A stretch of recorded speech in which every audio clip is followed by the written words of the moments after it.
बयान देने के मामले में पकड़ा तूल। मामले को लेकर नुपुर शर्मा, नवीन जिंदल समेत 9 पर एफआईआर दर्ज। दिल्ली पुलिस ने की कार्रवाई।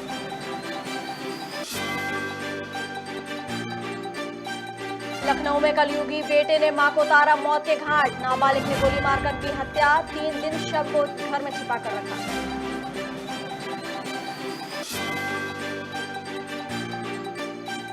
कोरोना ने फिर पकड़ी रफ्तार। हिमाचल से केरल तक देश के 28 जिले रेड जोन में। सरकार ने दिए जमीनी स्तर पर सख्ती बरतने के निर्देश।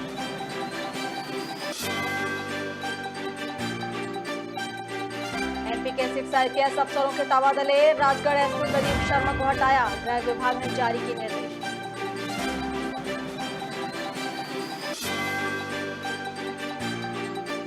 और भोपाल में पूर्व सांसद आलोक संजर की तबीयत बिगड़ी। रीढ़ की हड्डी और पेट में दर्द के चलते कराया अस्पताल में भर्ती। नर्मदा अस्पताल में चल रहा इलाज।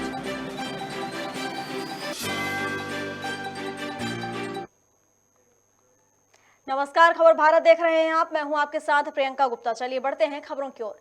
दिल्ली पुलिस की IFSO इकाई ने उन लोगों के खिलाफ विभिन्न प्रावधानों के तहत मामला दर्ज किया है जो कथित रूप से नफरत के संदेश फैला रहे थे, विभिन्न समूहों को उकसा रहे थे और ऐसी स्थिति पैदा कर रहे थे जो सार्वजनिक शांति बनाए रखने के लिए हानिकारक है। दिल्ली पुलिस ने जिन लोगों के खिलाफ भड़काऊ संदेशों के जरिए नफरत फैलाने का मामला दर्ज किया है उनमें नुपुर शर्मा, नवीन कुमार जिंदल, शादाब चौहान, सबा नकवी, मौलाना मुफ्ती, अब्दुल रहमान, गुलजार अंसारी, अनिल कुमार मीणा, पूजा शकुन का नाम शामिल है।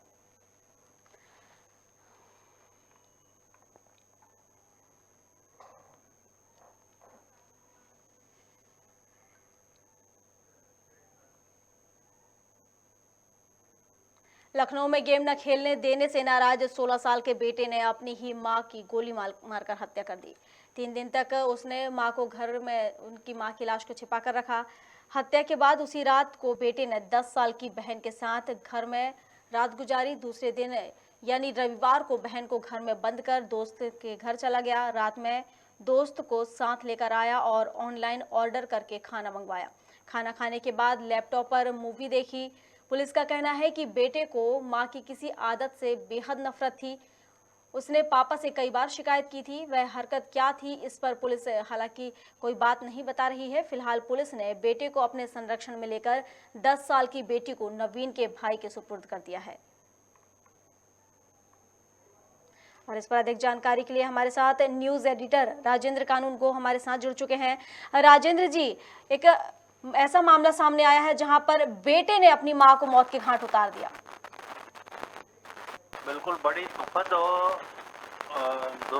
दुर्घटना है ये, और मानवीय रिश्तों की जो है वो पतन की पराकाष्ठा है, और सामाजिक बुराई जो है और वो इस प्रकार बढ़ी है। और खास करके जब से मोबाइल पे जो गेम्स आने लगे हैं जो बच्चों को लुभाते हैं और उसके साथ ही बच्चे जो है उसमें दिन भर इन्वॉल्व रहते हैं, ये स्थिति कोरोना काल से ज़्यादा बढ़ी है। जब बच्चों के स्कूल बंद हो गए थे और उनकी और कोई गतिविधियां नहीं थी तो दिन भर घर में रहने के कारण बच्चे जो हैं ज़्यादातर टीवी और मोबाइल में उलझे रहे। और टीवी चूंकि घर में एक ही होता है लगभग और सब लोग उसमें देखते हैं, तो बच्चे मोबाइल में ज़्यादा व्यस्त रहे और मोबाइल देखते देखते उनकी आदतें जो है अनेक प्रकार के जो गेम्स हैं उनमें उलझ के रह गई। और इसमें PUBG गेम जो है वो ज़्यादा फेमस हुआ, ज़्यादा बच्चे उसको देखने लग गए और उसके दुष्परिणाम जो है आज हम देख रहे हैं कि बच्चे को PUBG खेलने से मना किया माँ ने, तो उसके पिता की जो लाइसेंसी रिवॉल्वर थी उसको उससे उसने जो है अपनी माता की हत्या कर दी और कमरे में बंद कर दिया। अपनी बहन को डरा धमका कर एक कमरे में बंद कर दिया और बोला किसी को बताना मत। उसने रूम फ्रेशनर का भी इस्तेमाल किया ताकि गंध ना आए बॉडी की। और जब वो बिल्कुल उलझ गया तब जाकर के उसने अपने पापा को बताया कि मैंने ऐसा ऐसा कर दिया है, और उसके पिताजी ने जो है वो पुलिस को फोन करके और वस्तु स्थिति से अवगत कराया और उसको ले गए।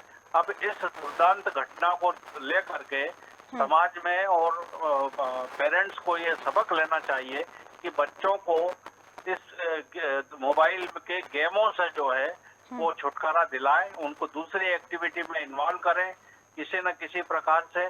और जहां पर दोनों माँ बाप नौकरी करने जाते हैं, घर से बाहर रहते हैं, वहां पर ये मोबाइल की जो है वो इस प्रकार से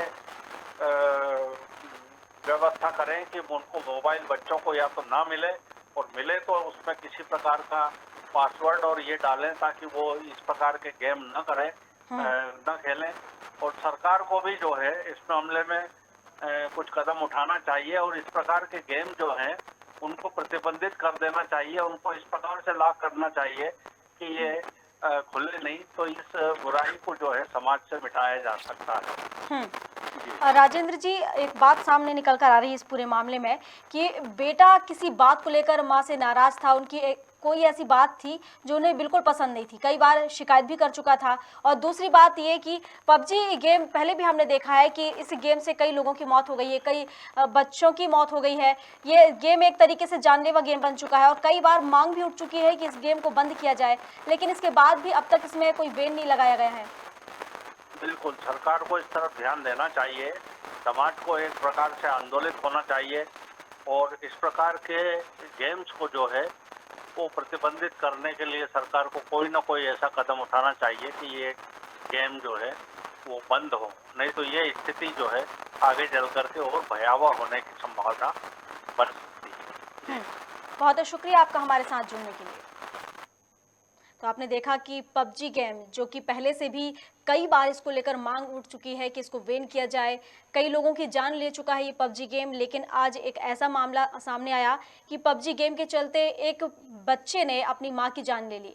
ये कहावत तो हमेशा सुनी थी कि पुत्र कुपुत्र हो सकता है, माता को माता नहीं हो सकती, लेकिन आज पुत्र कुपुत्र होते ये कहावत सार्थक होते नजर आ रही है।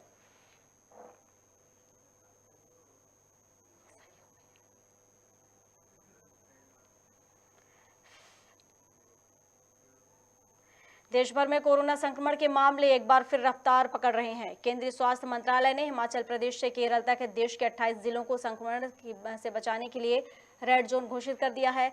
इसमें हरियाणा और महाराष्ट्र के 4 जिले भी शामिल हैं, जहां साप्ताहिक संक्रमण 5% से माफ कीजिएगा ज्यादा हो गया है। राज्यों के साथ बुधवार में बैठक में स्वास्थ्य मंत्रालय ने प्रभावित राज्यों से जमीनी स्तर पर सख्ती बरतने के निर्देश दिए हैं। अरुणाचल प्रदेश सहित 7 राज्यों में कोरोना के सक्रिय मामले तेजी से बढ़ रहे हैं। अरुणाचल प्रदेश में यह बढ़ोतरी देश में सर्वाधिक 21.43% तक दर्ज की गई है। देश के कुछ हिस्सों में संक्रमण के मामले बढ़ रहे हैं।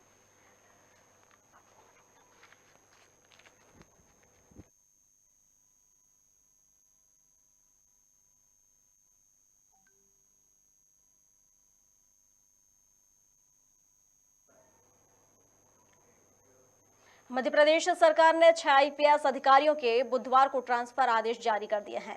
राजगढ़ में 3 साल से पदस्थ SP प्रदीप शर्मा को हटाकर सेनानी 14वीं वाहिनी विशेष सशस्त्र बल ग्वालियर पदस्थ किया गया है। गृह विभाग की तरफ से जारी आदेश में 2014 बैच के IPS प्रदीप शर्मा को पुलिस अधीक्षक PTS तिगरा के रिक्त पद पर अतिरिक्त प्रभार दिया गया है। इसके अलावा सिवनी से हटाए गए पुलिस अधीक्षक कुमार प्रतीक को शहडोल का SP बनाया गया है। अभी तक पुलिस मुख्यालय में सहायक पुलिस महानिरीक्षक के पद पर पदस्थ हैं।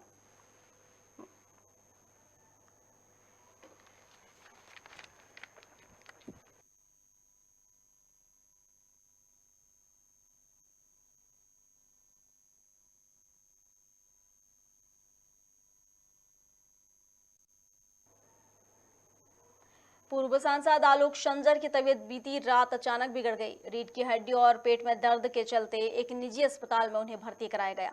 जानकारी अनुसार अस्पताल में इलाज चल रहा है उनका।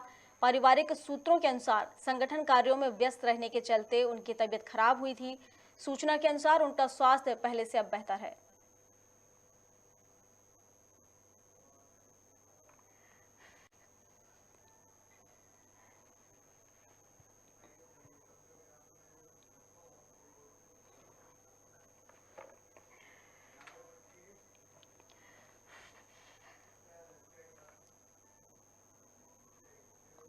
प्रदेश के गृह मंत्री डॉक्टर नरोत्तम मिश्रा सरदारपुर पहुंचे और पूर्व विधायक बेल सिंह भूरिया के बेटे स्वर्गीय अभिषेक भूरिया के चित्र पर माल्यार्पण कर श्रद्धा सुमन अर्पित करते हुए उन्हें श्रद्धांजलि दी। इस दौरान भाजपा जिलाध्यक्ष राजीव यादव सहित अन्य भाजपा नेता मौजूद रहे। आपको बता दें कि पूर्व विधायक बेल सिंह भूरिया के बेटे अभिषेक भूरिया का इंदौर में सड़क हादसे में 6 मई को निधन हो गया था।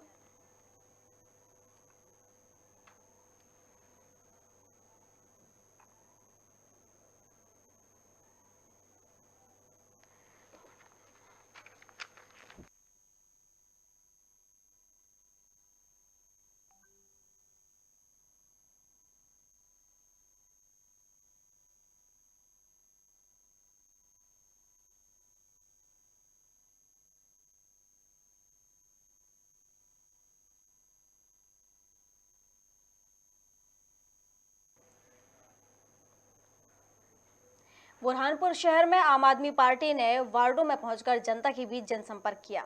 वहीं पार्टी के कार्यकर्ताओं का कहना है कि केजरीवाल मॉडल को ध्यान में रखकर काम किया जाएगा। साथ ही पार्टी की महापौर प्रत्याशी प्रतिभा संतोष दीक्षित ने शिकारपुरा वार्ड में पहुंचकर वार्ड से जनसंपर्क किया। वहीं महिलाओं ने पुष्पमाला पहनाकर प्रत्याशी का स्वागत किया और जीत की अग्रिम बधाई दी, जिसमें शहर के विकास को लेकर आम आदमी पार्टी मैदान में उतरी है और जनता का भी काफी सहयोग मिल रहा है। जनसंपर्क करने के लिए आए हुए हैं क्योंकि दोनों पार्टियों से लोग त्रस्त हो गए हैं। 70 साल में तो उन्होंने कुछ भी काम नहीं किया और ये वाकई काम करने वाली पार्टी है। तो मेरा ये सभी से निवेदन है कि आम आदमी पार्टी को ही वोट दिया जाए। दिल्ली मॉडल जो है वो दिल्ली मॉडल को अपन बुरहानपुर में लागू करें तो विकास करना है बुरहानपुर का, क्योंकि बुरहानपुर तो पूरा गड्ढों का शहर बन गया है। पानी की समस्या ऐसे कितने दिन जो है वो पानी नहीं आता है, 8-8 10-10 दिन जो है पानी नहीं आता है। और झाड़ सबसे ज़्यादा जो समस्या है वो है सफाई की। सफाई नहीं होती है, नालियाँ जो है पूरी भरी हुई है, तो सफाई के ऊपर प्राथमिकता देना है। जबलपुर ईओडब्ल्यू ने छतरपुर के आरोपी प्राण सिंह उर्फ मुन्ना सिंह और उसकी पत्नी मीना सिंह पर संपत्ति मामले में कार्रवाई की है। न्यायालय विशेष न्यायाधीश ने इसकी संपत्ति कुर्क करने के आदेश दिए थे, जिसके बाद प्राण सिंह उर्फ मुन्ना सिंह आय से अधिक संपत्ति के मामले में जबलपुर सागर ईओडब्ल्यू टीम द्वारा उन पर कार्रवाई की गई। दरअसल ईओडब्ल्यू को जानकारी मिली थी कि मुन्ना सिंह के पास आय से अधिक संपत्ति है, जिसके आधार पर ईओडब्ल्यू ने छतरपुर के कई स्थानों पर छापामार कार्रवाई की और करोड़ों की संपत्ति जब्त की। ये प्रकोष्ठ इकाई सागर का अपराध क्रमांक 32/22 था, जिसकी विवेचना डीएसपी एवी सिंह के द्वारा की जा रही थी। प्रकरण की विवेचना में 7 मई 2022 को आरोपी प्राण सिंह के 3 ठिकानों पर 3 निवास स्थानों पर जो है सर्च की कार्रवाई कराई गई थी। सर्च की कार्रवाई में जो उनकी अवैध आय से अधिक संपत्ति के बारे में जानकारी प्राप्त हुई थी, उसके संबंध में उन संपत्तियों को अंतिम रूप से कुर्क करने के लिए माननीय न्यायालय में याचिका प्रस्तुत की गई थी। ये याचिका क्रिमिनल लॉ अमेंडमेंट अध्यादेश 1944 के अंतर्गत पेश हुई और माननीय न्यायालय में ने उसमें कल सभी संपत्तियों को अंतिम रूप से कुर्क करने का आदेश जारी किया है।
भाजपा प्रवक्ता हितेश वाजपेयी की ट्वीट को लेकर कांग्रेस पार्टी लगातार हमलावर बनी हुई है।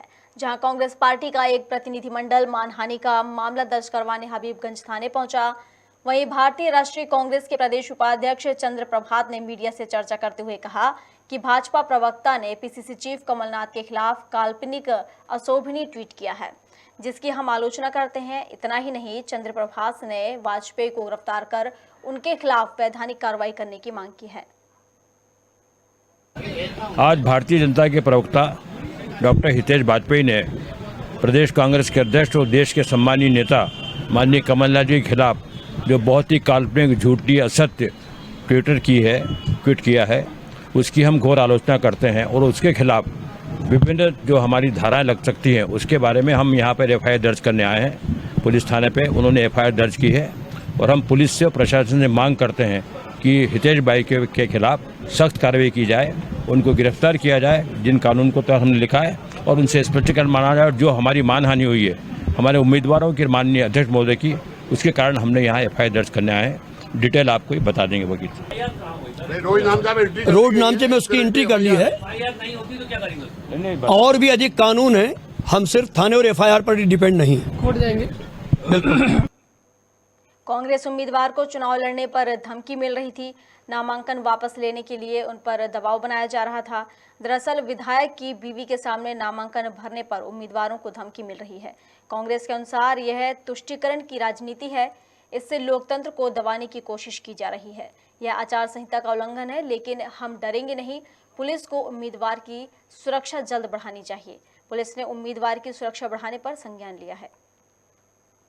मध्य प्रदेश के टीकमगढ़ जिले के बलदेवगढ़ थाने में जिस तरह का घटनाक्रम आ रहा है, ये बहुत दुर्भाग्यपूर्ण है। एक उम्मीदवार जिसने स्थानीय विधायक की पत्नी के विरुद्ध नॉमिनेशन फॉर्म भरा है, उसको धमकाया जा रहा है, नामांकन वापस लेने के लिए दबाव बनाया जा रहा है। इस तरह की राजनीति नहीं होना चाहिए।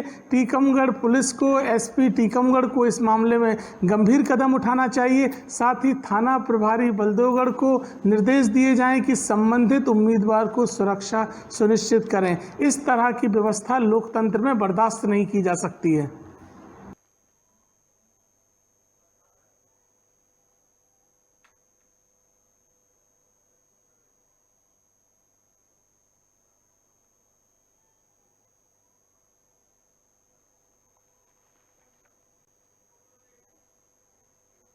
खबर भारत में खबरों का सिलसिला लगातार जारी है। अधिक अपडेट्स के लिए आप बने रहिए हमारे साथ और देखते रहिए खबर भारत। नमस्कार।